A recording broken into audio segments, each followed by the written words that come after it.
Have you ever reached a moment in life when you realized that the person you had been could no longer continue? A moment when the path behind you suddenly felt heavier than the road ahead?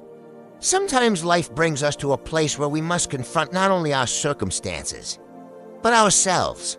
And often those moments arrive in the quiet hours, when the noise of the day fades and we are left alone with our thoughts, alone with our memories, alone with the choices that shape the road we now walk. Scripture records one such night in the life of Jacob, a night that began in fear, but ended in transformation.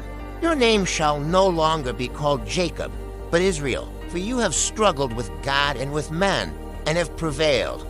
To understand this moment, we must look at the long road that led Jacob to that night. Jacob's story begins with struggle. Even before he was born, Scripture tells us that he and his brother Esau struggled together in their mother's womb. When the time came for the twins to be born, Esau emerged first, but Jacob followed immediately behind, grasping his brother's heel. Because of this, he was given the name Jacob, a name associated with grasping, supplanting, or taking the place of another as the brothers grew older. The tension between them continued. One day Esau returned home exhausted from the field. Jacob offered him food, but at a price. In exchange for a simple meal, Esau surrendered his birthright. Later, with the help of his mother, Jacob deceived his father Isaac.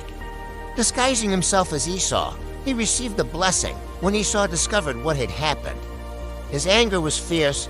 Jacob could no longer remain at home. He fled. And so Jacob began a long journey away from the land of his childhood, away from the family he had known. His destination was the household of his relative Laban. But life in Laban's house would bring its own lessons. Jacob fell in love with Rachel and agreed to work 7 years in order to marry her. Yet when the wedding night arrived, Laban deceived him and gave him Leah instead. The deceiver found himself living under another deceiver. Still, Jacob remained in Laban's household for many years. He worked, he built a family, he accumulated flocks and wealth, but eventually the time came for him to return home.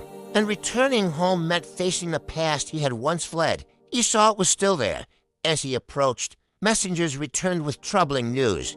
Esau was coming to meet him with 400 men. Jacob's fear grew. Every decision seemed careful and deliberate. Yet there was one thing Jacob could not escape: the meeting that awaited him. That night Jacob sent his family and his possessions across the river. Then he remained behind, alone. The scripture says simply, "And Jacob was left alone." It is a powerful sentence. And it was there, in that solitude, that something unexpected happened. A man came and wrestled with Jacob. The struggle continued through the night. It was not a brief encounter. The struggle lasted until the breaking of the day. Jacob refused to let go. Even when the man touched his hip and the joint was put out of place, Jacob continued to cling. Finally, the man said, "Let me go, for the day is breaking." But Jacob answered, "I will not let you go unless you bless me." Then the question came, "What is your name?" It carried great meaning, because the name Jacob carried a history. And so Jacob answered plainly, "My name is Jacob." And then the reply came, "Your name shall no longer be called Jacob, but Israel." In that moment, a transformation occurred. Jacob received a new name, and with that name came a new identity. When the sun finally rose, Jacob walked away from that encounter changed. He carried a new name, but he also carried a reminder. His hip had been touched, and he walked with a limp. A reminder that transformation often leaves traces behind. Jacob had entered that night fearful of meeting Esau, but before he could face his brother, he had to face himself. Perhaps that is why this story speaks so powerfully to us, because many important changes in life are born out of struggle.